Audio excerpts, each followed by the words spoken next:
அனைவருக்கும் ஆண்மனைய அன்பு வணக்கங்கள். அன்பு சொந்தங்களே, மாங்காய் பாலும் தேங்காய் பாலும் என்பது பற்றி சற்றே சிந்திப்போம்.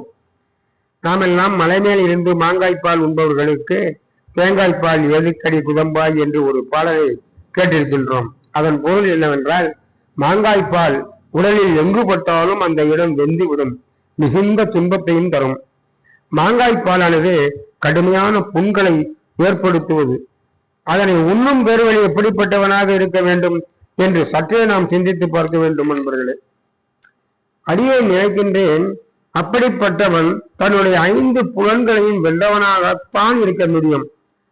இடும்பைக்கே இடும்பை கொடுப்பவன் தான் இடும்பையை வெற்றி கொள்வான். துன்பத்திற்கே துன்பம் கொடுத்தால் துன்பம் தம்மிடம் நிற்காது. எனவே அன்பர்களே, புலன்களை அடக்கிய பேரறிவாளர்களை மாங்காய்ப்பால் என்ன செய்ய முடியும்? ஒன்றுமே செய்ய முடியாது. அப்படிப்பட்ட அனுபவ ஞானமிக்க ஞானிக்கு புண்ணை ஆற்றும் மருந்தான தேங்காய்ப்பால் தேவையில்லை. தேங்காய்ப்பால் என்றால் புண்களை ஆற்றும் ஒரு சாதனம் தான், ஒரு மருந்து தான். அதனால்தான் தேங்காய்ப்பால் சாப்பிட்டால் உடல் புண்கள் எல்லாம் குறைந்துவிடும், வயிற்று புண்கள் எல்லாம் குறைந்துவிடும். எனவே ஞானம் என்றால் அனுபவம், அனுபவம் என்றால் ஞானம்.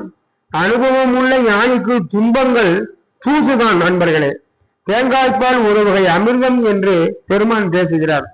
அந்த பால் அவன் உள்ளே சுரப்பதால் அந்த சுத்த ஞானிக்கு வெளியில் இருந்து எந்த மருந்தும் தேவையில்லை, தேங்காய்ப்பால் தேவையில்லை என்று கூறுகிறார். மலைமேல் என்றால் உச்சி சகசிரதலம், அதற்கு மேலே பயணிப்பவர்களுக்கு அவர்கள் வெறும் ஞான அனுபவமே நல்ல மருந்து. அது வைத்தியநாத நல்ல மருந்து. சிந்திப்போம், செயல்படுவோம். அருள் பெரும் ஜோதி, அருள் பெரும் ஜோதி.